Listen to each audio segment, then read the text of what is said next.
Moi aussi, Je veux que tu prennes ta Bible avec moi. Tout le monde garde ça. Nous allons lire une histoire. C'est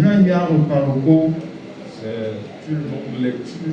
Mais nous allons essayer de réduire un peu. J'ai essayé de réduire, mais c'est toujours long. Amen. Amen. Mais c'est une histoire intéressante. Et nous allons tirer des leçons. Nous allons dans le livre des commencements. Genèse.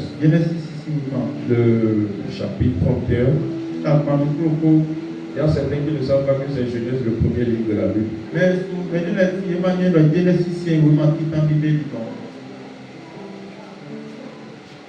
C'est dans l'Ancien Testament.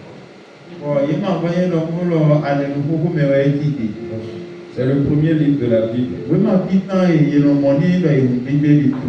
C'est ça, il ne faut pas chercher loin. Amen. Amen. Genèse, le chapitre 31. Je lis le verset 17 à 35 d'abord.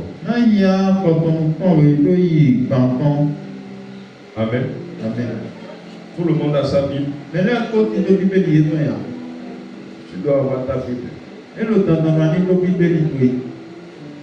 Amen. Amen. Genèse 31. Jacob se leva et fit monter ses enfants et ses femmes sur les chameaux. Il emmena tout son troupeau et tous les biens qu'il possédait. Le troupeau qui lui appartenait, qu'il avait acquis à Padan-Aram. Il s'en alla vers Isaac son père, au pays de Canaan. Tandis que Laban était allé tondre ses brebis, Rachel déroba les téraphimes de son père. Jacob trompa Laban l'araméen en ne l'avertissant pas de sa fuite.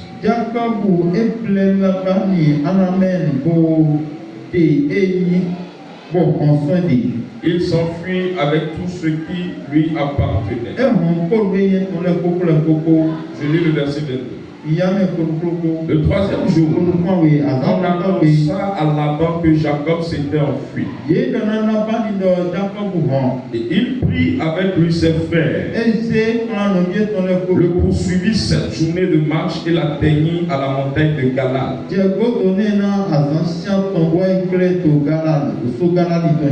Mais Dieu apparut la nuit en songe à Laban, l'araméen, et lui dit: garde-toi de parler à Jacob ni en bien ni en mal. Laban atteignit donc Jacob. Et Jacob avait dressé sa tente sur la montagne. Laban dressa aussi la sienne avec ses frères sur la montagne. Alors Laban dit à Jacob: qu'as-tu fait? Pourquoi m'as-tu trompé? Et amènes-tu mes filles comme des captifs par l'épée? Pourquoi as-tu pris la fuite en cachette? M'as-tu trompé? Ne m'as-tu point averti? Je t'aurais laissé partir au milieu des réjouissances et des chants, au son du tambourin et de la harpe. Tu ne m'as pas permis d'embrasser mes fils et mes filles. C'est en insensé que tu as agi. Ma main est assez forte pour vous faire du mal. Mais le Dieu de votre père m'a dit hier: Garde-toi de parler à Jacob ni en bien ni en mal. Maintenant que tu es parti et que tu languissais auprès de la maison de ton père, pourquoi as-tu dérobé mes dieux? Jacob répondit à Laban.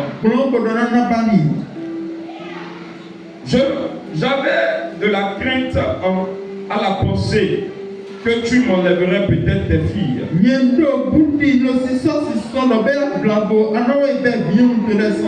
Mais périsse celui auprès duquel tu trouveras tes dieux en présence de nos frères.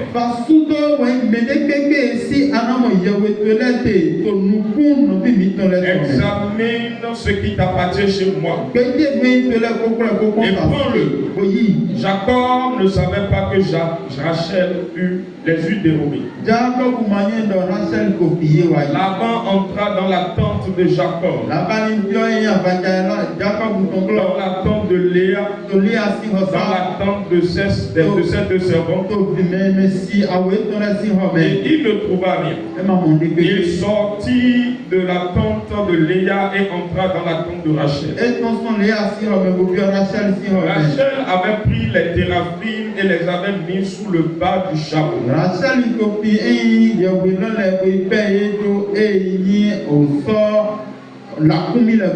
Et s'était assise dessus. Si c'est ta Bible, il faut souligner, c'était assise dessus.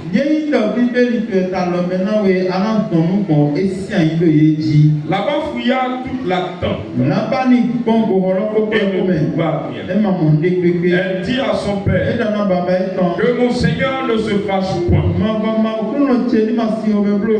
Si je ne puis me lever devant toi, car j'ai un secret ordinaire aux femmes. Et il chercha et ne trouva point les téraphim. Genèse 35, verset 16 à 19.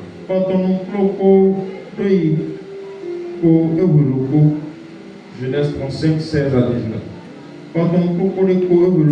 Il partit de Bethel. Et il y avait encore une certaine distance à Ephrata. Lorsque Rachel accoucha, elle eut un accouchement pénible. Et pendant les douleurs de l'enfantement, la sage-femme lui dit: ne crains point, car tu as enfanté encore un fils. Et comme Jacob, et comme elle allait rendre l'âme, car elle était mourante, elle lui donna le nom de Ben-Oni. Mais le père l'appela Benjamin. Rachel mourut. Elle fut enterrée sur le chemin d'Ephrata qui est Bethléem. Que Dieu bénisse sa parole. Le thème de mon message c'est: sur quoi es-tu assis? Je demande à celui qui est à côté: sur quoi es-tu assis? Touche-le. Dis-lui: sur quoi es-tu assis? Amen. Amen. Tout le monde est bien habillé sur la main. Et tout le monde est bien assis. Mais on peut être assis physiquement comme être aussi assis spirituellement. L'histoire que nous venons de lire est l'histoire d'un grand homme de Dieu, un grand prophète, le prophète Jacob, l'un des pères des enfants d'Israël. C'est lui qui a donné naissance aux 12 tribus d'Israël. Israël. Vous savez, Jacob a eu des problèmes avec son frère Esaü. Parce que Jacob, même depuis le ventre de leur mère, luttait et combattait son frère. Il a une fois demandé, après leur naissance, à son frère de lui vendre son droit d'aînesse. Il a acheté le droit d'aînesse avec un plat de nourriture. Un autre jour, il a encore trompé son frère en lui arrachant la bénédiction de l'aîné. Donc Jacob a vécu comme un fugitif. Il n'avait pas un lieu de repos. Et il s'est enfui et est allé chez un de ses oncles. Arrivé chez son oncle, qui est le frère de sa mère, il a été bien accueilli. Seulement qu'il a décidé de travailler pour son oncle. Et son oncle lui dit, qu'est-ce que je vais te payer? Parce que Jacob avait la bénédiction d'Abraham. Quand il est rentré dans la maison de Laban, tout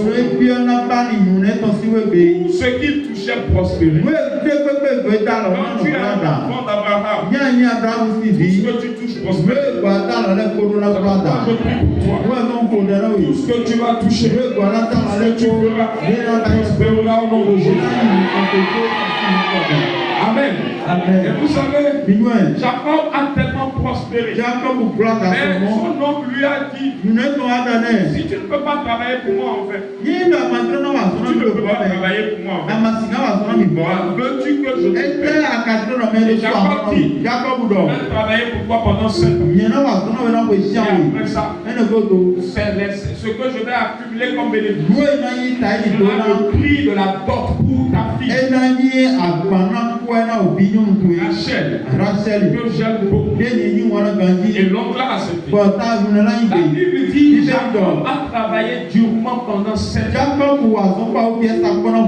Et pendant ces 7 ans, même quand l'oncle essayait de le roubler, Jacob le disait parce qu'il aimait Rachel. Et les 7 ans étaient à ses yeux comme quelques jours. Il a fini. Le jour du mariage, il s'est fait que le père, le son oncle, Laban, au lieu de lui donner Rachel, lui a donné Léa, la soeur aînée de Rachel. Je ne sais pas comment ça s'est passé. Lui-même ne s'en est pas rendu. Amen. Amen. Il y a beaucoup qui disent qu'il était sourd. Il ne savait pas. Et c'est le lendemain. C'est Léa. C'est pour Rachel. Papa dit dans ma maison, l'aîné ne peut pas être là et la cadette va se marier. Il travaille pour moi. Je te donnerai Rachel. Jacob aimait Rachel. Et il a encore accepté. 7 ans encore. Et il a travaillé. Il a eu sa femme Rachel. Mais il avait continué de travailler. Jacob dit, j'ai assez travaillé. Mais Laban dit non. Tu sais, c'est à cause de toi que je suis venu. Je prie que tu aies ce témoignage. Que tu sois une source de bénédiction. Je prie pour une femme. Si tu es dans un foyer, que tu sois une source de bénédiction pour ce foyer. Je dis que tu sois une source de bénédiction pour ce foyer. Que ta présence dans ce foyer soit une source de bénédiction. Tu es jeune, tu es répandu. Ta présence dans une maison, dans une entreprise, elle soit une source de bénédiction. Dans le nom de Jésus. J'ai travaillé pendant des années. Mais parce que toi tu es venu chez moi, j'ai prospéré. Ne me laisse pas. Il dit ok, il y a pas de... Voilà ce qu'on va faire. Maintenant quand tu vas travailler, je vais te payer un salaire. Ils se sont entendus. Dans la suite, Laban n'a pas respecté les terres. Qu'est-ce qui s'est passé? À chaque fois qu'on doit le payer, Laban dit non, je n'ai pas dit ça. La Bible dit que Laban a changé le salaire de Jacob 10 fois. C'est-à-dire le contrat. Il a dit que si les bœufs donnent naissance à telle catégorie de bœufs, ce serait pour toi. Mais si c'est telle catégorie, ce serait pour moi. Mais il dit ça, c'est maintenant que les bœufs donnent naissance, ou les brebis donnent naissance aux bœufs qui ont la catégorie que Jacob doit avoir. Est-ce que quelqu'un comprend? Maintenant, Laban revient. Il dit non, je n'ai pas dit ça. J'ai dit que c'est ça la vie. Jacob dit après. Maintenant, ça me recommence. Les bœufs ou bien les brebis commence par donner naissance à l'autre catégorie. Jacob prospère. Quelle que soit la difficulté dans laquelle tu te trouves, quelle que soit la manière dont les gens vont te malmener, la manière dont les gens seront en train de corrompre. Ce matin, je prie parce que tu es un enfant de Abraham, que tu prospères dans tout cela. Je dis que tu prospères. Que ceux qui essaient de te tromper pour t'utiliser ce matin, parce que tu es un enfant d'Abraham, que le même témoignage t'accompagne.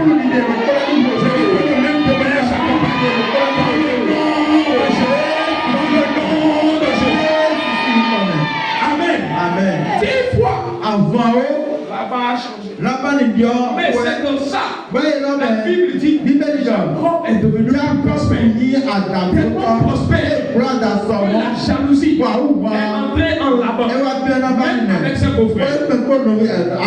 Jacob a vu. Il n'est plus bien là où il est. Et il a appelé ces deux femmes. Il dit, vous voyez, comment votre papa me dit, je dois partir. Et d'abord, le Dieu de mon père, le Dieu d'Abraham, le Dieu d'Isaac, m'a dit de revenir à la maison, là où je fuis. Amen. Et Jacob, ses parents ont accepté. Jacob disait, si je dis à mon beau-frère, à mon beau-père, que je vais partir, il va m'arracher ses filles. Il sait mieux que je. Et il a fui. Mais la Bible dit, donne-moi une chaise. Avant qu'il ne détale, sa femme, Rachel est allée dans la maison de son père. Parce que, comment il s'appelle? Jacob. Lui, seul, était celui qui adorait le Dieu d'Abraham. Mais son beau-père adorait les idoles. Amen.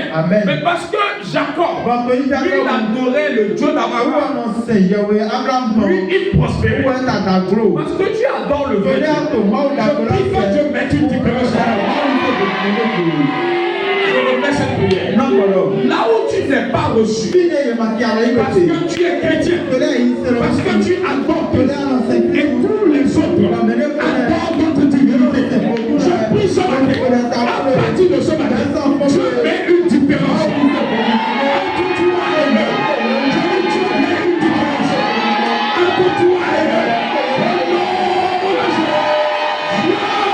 une différence entre toi et eux.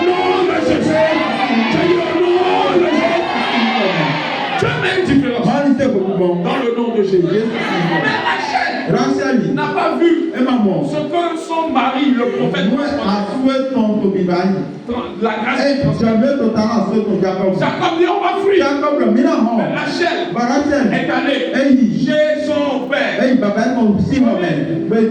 l'idole de son papa, et est parti avec. La Bible dit on est venu dire au beau-père, ton beau-fils fils a fui avec tes fils. Et là-bas, ils ont poursuivi. 7 jours après, il est venu.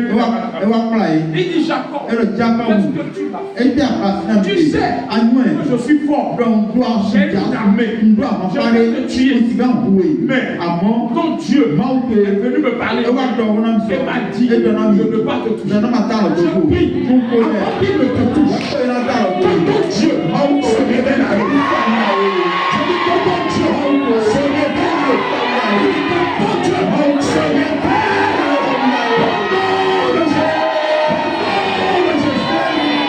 La Bible dit certainement Laban avait déjà dans son cœur de faire du mal à Jacob. Mais Dieu, dans la nuit, est venu lui dire ne le touche pas.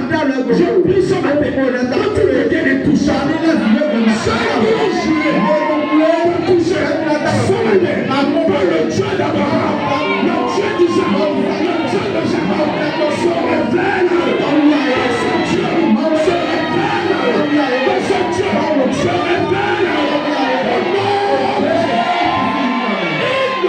se révèle. Il ne te toucheront pas dans le nom de Jésus.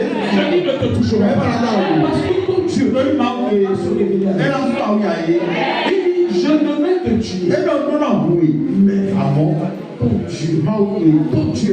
Il n'a pas dit mon Dieu. Il n'a pas dit merci. Il dit ton Dieu. Ce matin, que ton Dieu se lève. Je dis que ton Dieu se lève et qu'il combatte pour toi. Que ton Dieu se lève et qu'il combatte pour toi. Que ton Dieu se lève et qu'il combatte pour toi.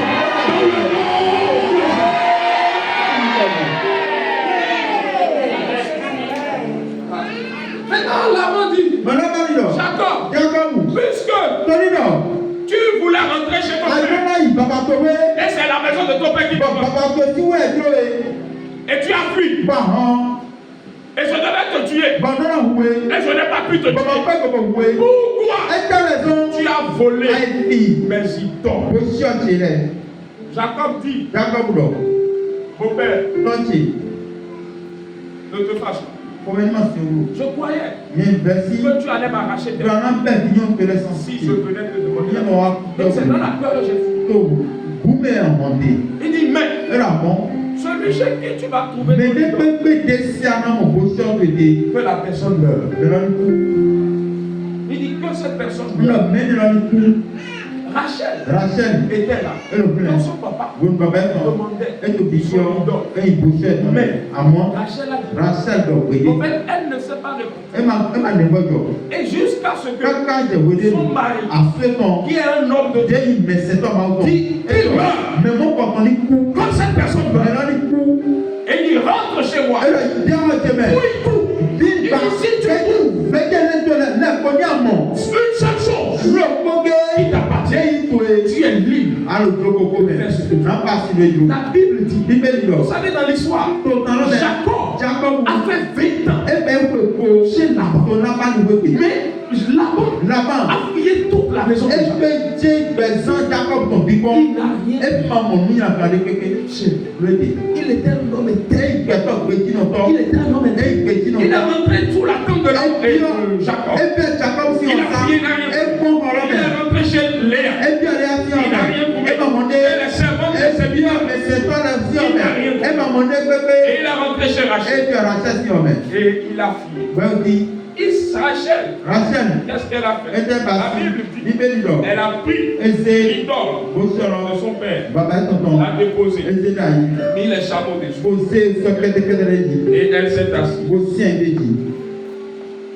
Elle s'est assise. Et son papa, dans la coutume, quand ton père vient, tu dois te lever. Elle dit, papa, ne te fâche pas du fait que je ne me suis pas levé. Il dit parce que j'ai actuellement mes menstrues. Je ne peux pas. Il ne peut pas dire, papa. Reste assis.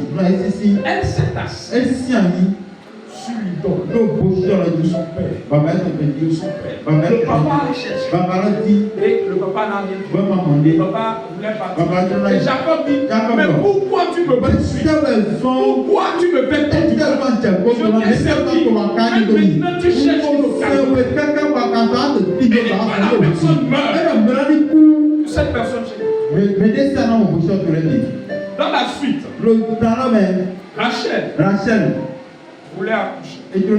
Mais la parole est restée. Le jour de l'accouchement, elle a accouché. Mais elle est décédée.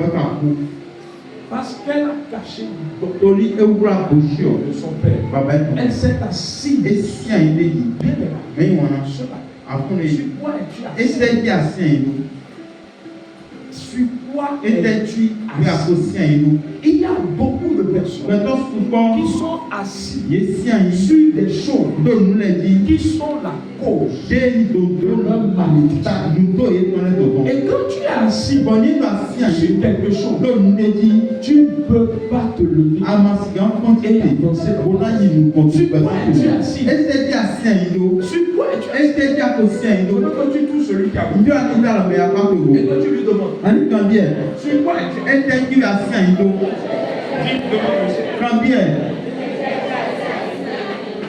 Beaucoup ne prospèrent pas. Beaucoup n'avancent pas.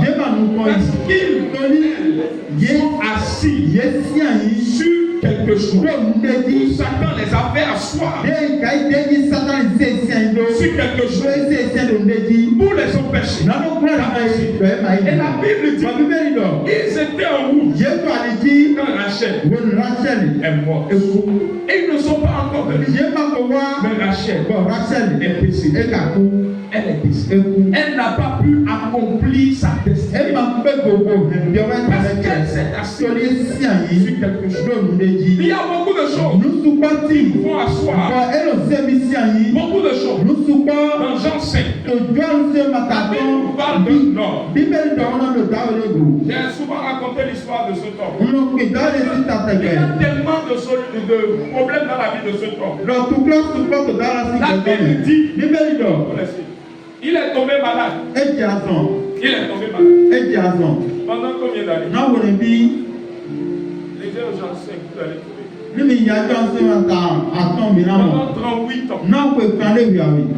Et cette maladie, après qu'il était couché ou assis quelque part, pendant 38 ans.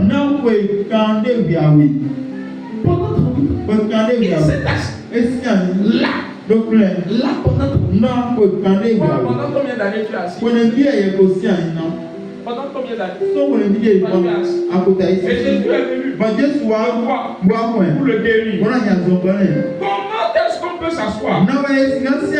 Amen. Premièrement, comme Rachel, beaucoup sont assis sur des idoles.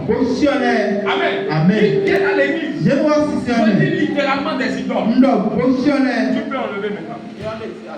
Beaucoup, littéralement, viennent à l'église, sont bien assis, bien habillés, ils ont la main dans des pratiques occultes. Ils quittent l'église, mais ils ont des idoles à la maison. Ils ont des idoles à la maison. Mais ils ont des talismans, des bagues préparées, des savons préparés. Ils sont assis. On prêche. Mais ils savent les trucs. Ils ont des idoles. Des idoles. Pour certaines personnes, ils viennent à l'église, mais ils savent comment consulter dehors. Ils savent après le culte. Ils iront vers des pétitions pour consulter. Mais les mains, ils Dieu, Seigneur, fais-moi prospérer, fais-moi avancer. Alors que tu as assis sur des idoles. Tu es assis. D'autres personnes sont assis pas sur des idoles, mais sur des péchés. Sur des péchés. Toute forme de péché. Toute forme de péché. Tu vas retrouver dans l'église. Venons à l'église, bien habillés, nous nous asseyons. Mais spirituellement, nous sommes assis sur les péchés. Satan nous a fait assis sur l'adultère. Il y a d'autres personnes. Ils sont dans l'adultère. Cherchez femme. Ou mari d'autres. C'est quelqu'un qui est venu me parler dans la semaine. D'une femme qui vient à l'église, qui cherche le mari de. Et à cause de toi, on a renvoyé l'autre femme. Et l'autre femme est en train de pleurer. Mais elle vient s'asseoir. C'est que tu seras prospère. Tu es en train de causer une autre les larmes d'une autre. Mais toi, tu vois que c'est une bonne chose. C'est une bonne chose. Pourquoi on la met dans toutes sortes de péchés, dans le fond. Nous sommes en train de parler de ce cas il y a quelques temps maintenant. Ils volent. Mais leur vol n'a plus de limite. C'est juste dans la maison de Dieu. Dans la maison de Dieu. Que tu vas voler. Quand tu voles, quand tu es assis, tu ne peux pas avancer. Est-ce que celui qui est assis marche? Vous êtes tous assis à marcher avec lui. Marchez avec lui. Mais tu es assis. Quand Satan te fait asseoir dans un péché, tu ne peux pas avancer. C'est pourquoi, depuis que tu as eu la main dans ce péché, ta vie est devenue stagnante. Ça ne bouge pas. Tu ne fais que bouger. Tu ne fais que mais tu n'avances pas. Parce que tu peux être assis mais tu ne peux pas. Le fait que tu bouges ne veut pas dire que tu avances. Est-ce que quelqu'un m'entend? Le fait que tu bouges ne veut pas dire que tu avances. Dans quel péché es-tu assis ce matin? Dans quel péché? Dans l'idolâtrie, dans l'ivrognerie, dans l'adultère. Dans quoi maintenant? Le vol, l'avortement. Et certaines personnes, ce n'est pas eux-mêmes, mais on les a fait asseoir parce qu'ils ont la main dans le péché de Dieu. La Bible dit, parce que tu ou aide l'autre à couvrir sa méchanceté, son péché, la calamité ne se lèvera pas de ta maison. Parce que tu aides l'autre à couvrir et c'est pour que ton ami, tu l'amènes à commettre ce péché. Ce n'est pas toi. Parce que ce n'est pas moi. Mais il m'a dit ça. Et moi je lui ai dit de faire. Tu l'aides et tu es assis. Rachel. La Bible dit le salaire du péché, c'est la mort. Ce n'est pas moi qui le dis. Il dit le salaire du péché, c'est la mort. La mort. Quel que soit le péché, mais tu es assis. Tu dois te lever. Elle s'est assise sur l'idole de son père. Quand on est venu lui demander, tu as trouvé l'idole? Non, papa, maman, je ne me suis pas levé pour que tu fouilles là. Il y a d'autres, mais on les sait. Comment c'est comment? Mais ils vont mentir. Le pasteur les appelle. Il y a des gens, même j'ai dit, je peux même plus. Mais ta vie n'avancera pas. Celui qui est assis, on est le retard dans sa destinée. Le retard, la stagnation. Parce que tu ne peux pas être assis et avancer. Tu ne peux pas être assis et avoir un changement. Celui qui est assis sur un péché aura la malédiction. Rachel a amené la mort dans sa maison. A amené la mort.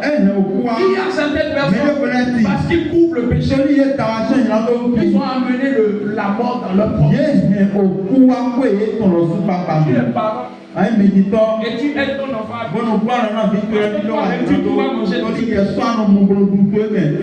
Il a volé, il amène. Et parce que tu as fait, il va se prostituer, il amène. Et parce qu'il a fait, parce que tu as fait, tu prends et tu manges. Tu as mangé dedans.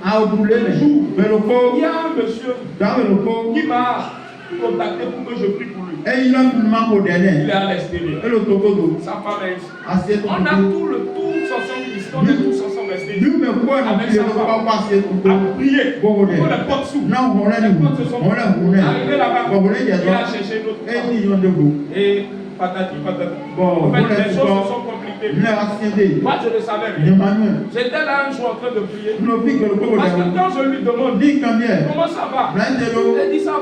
J'espère que tout va bien. Il n'y a pas de suite, il dit non. Mais il était déjà assis dans le Mais le Seigneur me dit, appelle-le. Dis-lui ce qu'il cherche. Je vais lui donner. Mais ses enfants ne mangeront pas.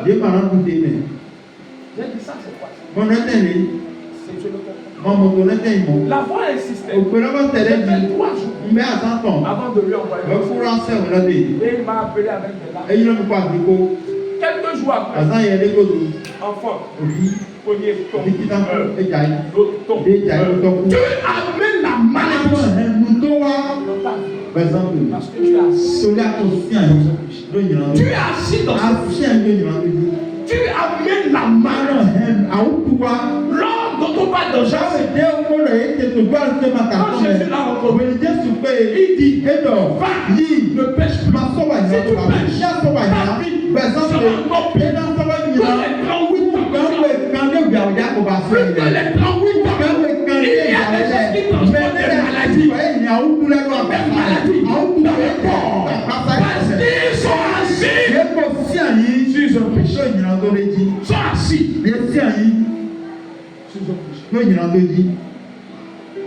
Où tu aides quelqu'un à t'asseoir. Ça amène le retard. La malédiction. La maladie. Aussi la mort. La mort. Oui, la mort. La Bible dit Rachel. Rachel est morte. Et pas fini. Ça t'amènera en enfer.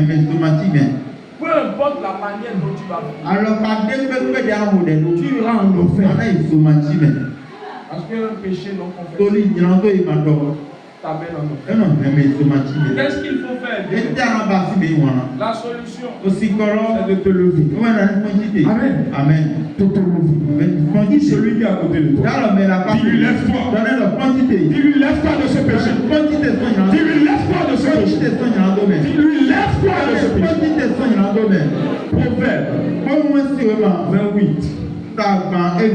Le verset 13 dit, celui qui cache cette transgression ne prospère point, mais celui qui les avoue et les délaisse obtient miséricorde. On se lève en confessant. Amen. En confessant. Et que en abandonnant. Amen. La Bible dit, celui qui cache ne prospère pas. Quelle que soit la manière, quelle que soit l'imposition des mains, qui viendra sur toi, tu ne prospéreras pas. Tu ne prospéreras pas. Il dit celui qui cache. Celui qui cache. Il cache. Et comment il s'appelle? Rachel. Elle a voulu cacher. Elle a caché. Elle n'a pas prospéré. Celui qui cache. Tu es bien habillé. Personne ne sait. Tu es seul. C'est seul sur quoi tu es assis. Tu as même la main dans la main de quelqu'un. Il y a d'autres personnes qui ont péché avec certaines personnes. Mais regardez ça. Jusqu'à ce que l'autre meure. Et il n'a rien dit. Tu n'as rien dit. Tu as la main à la mort de quelqu'un. Tu as la main dans les larmes de quelqu'un. La Bible dit, si tu caches, tu ne prospères pas. On peut dire, mon année de débordement. Mais toi, tu ne prospères pas. Abandon. Lève-toi. Réponds-toi. Ce n'est pas réponds-toi. Lève-toi. Écoute pas ce gars. Il Parce que c'est Satan qui va te dire, hey, si tu te lèves, est-ce que quelqu'un me suit? Si tu te lèves, ta nudité va nous sortir. Tous ceux qui sont là, tous ceux qui viennent, tout le monde, et de deux, même si tout le monde a tu vas dire, Satan est menteur. Il viendra te dire, prends tout ça. Quand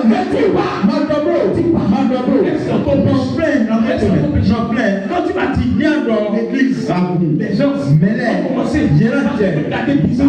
Il n'y a pas une plus grande honte que Jésus n'a pas commis à nous. Et la Bible dit, celui qui confesse ses péchés, Jésus est prêt à le pardonner. Et dans Isaïe, il dit, si ton péché est noir, et pire, il est juste et fidèle pour nous pardonner. Et il nous purifiera.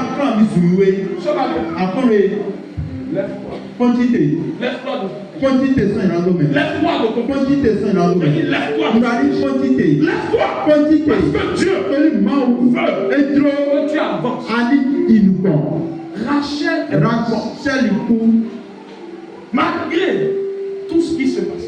Son pasteur a parlé, il dit non, je ne suis pas dedans. Son papa est venu. Tu as trouvé ça. Qu'est-ce qu'il fallait dire? Papa m'a mal fait. Dis-moi ça. Et quand elle retourne ça, la mort suit encore la chose.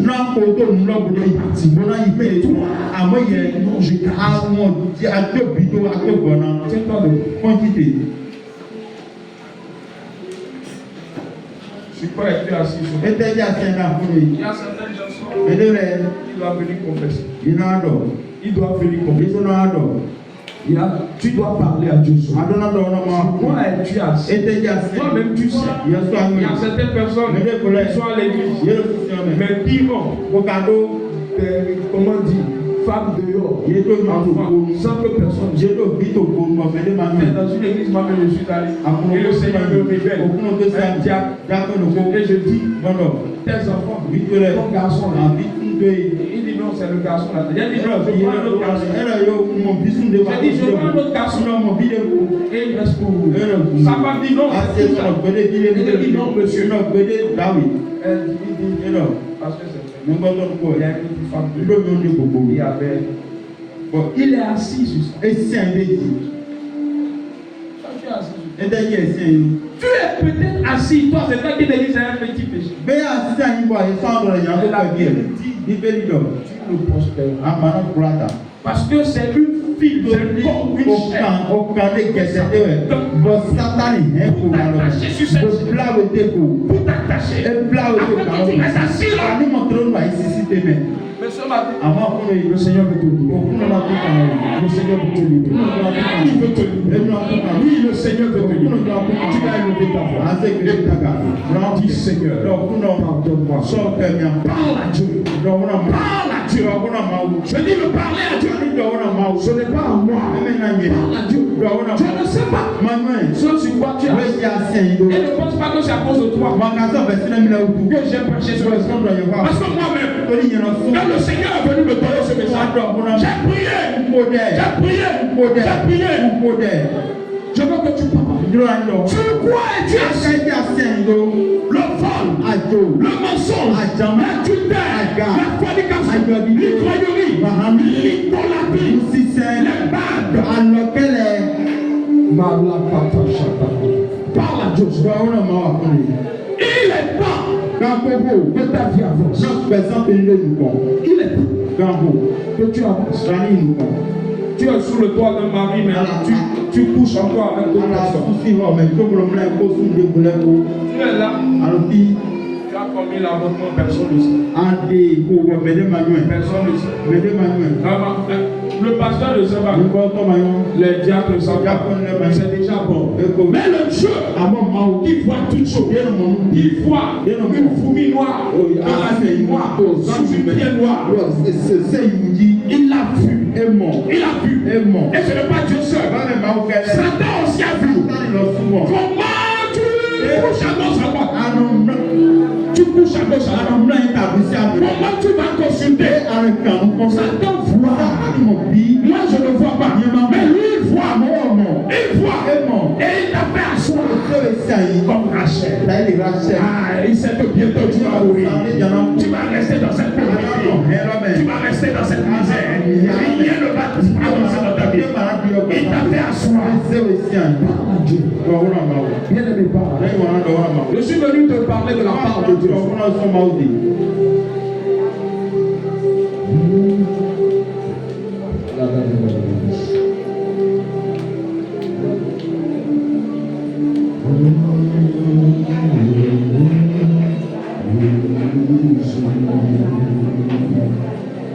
Et ça te rend lourd.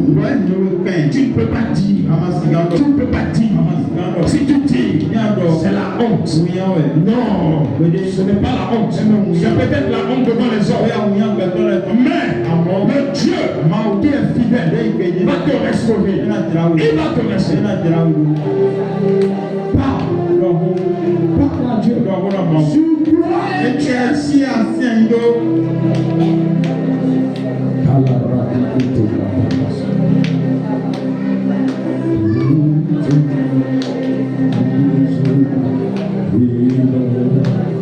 Elle restait au même endroit pendant 8 ans. À cause de ce péché, à cause de quel péché, toi tu es resté stagnant. Tu changes de mari, ça ne marche pas. Toi-même tu sais. Tu changes de commerce, ça ne marche pas. Ça ne marche pas.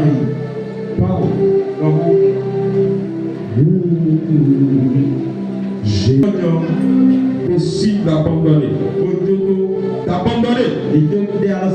Même si nous ne savons pas, l'enfer t'attend. C'est une réalité. Dans le nom de Jésus. Amen. Je prie pour toi. Dans le nom de Jésus.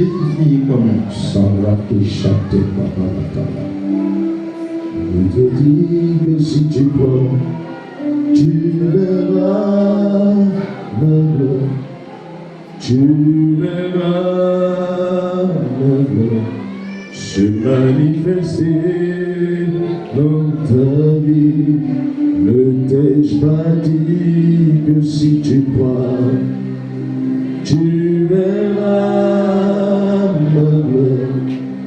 Tu verras ma gloire se manifester dans ta vie. Je vois un chien, une tête enragée qui est derrière toi. Qui est derrière toi. C'est derrière ta vie. Mais si tu abandonnes ce péché, ça va te laisser. Si tu confesses, ça va te laisser. Ça va te laisser. Ne crois pas que parce que nous ne savons pas maintenant ce que tu fais dans le Seigneur, Dieu ne sait pas. Dieu sait. Satan sait. Rebecca et Rachel ne savaient pas que ça allait la rattraper. Et le jour d'accouchement, elle va mourir. Ce matin, je prie pour toi, dans le nom de Jésus, pour le sang de Christ, pour le pardon, pour le sang de Christ, pour le lavement de Jésus, pour le lavement de Jésus, pour restaurer ce matin, dans le nom de Jésus, j'entends de tout lieu où tu t'es assis, où on t'a fait asseoir ce matin. J'entends que tu te lèves de ce lieu. Lève-toi de ce lieu. Lève-toi de ce lieu. Lève-toi. Que ta destinée se lève. Que ta destinée se lève. Que ton commerce se lève. Que tes activités se lèvent. Que ton foyer se lève. Au nom de Jésus. Ce matin, je prie pour toi. Le Seigneur m'a dit, il y a 2 personnes qu'il veut guérir ce matin. Si elles sont prêts à confesser, il va les guérir. Je prie que tu sois guéri. Quel que soit le mal, reçois cette guérison. Reçois cette guérison. Reçois cette guérison. Reçois.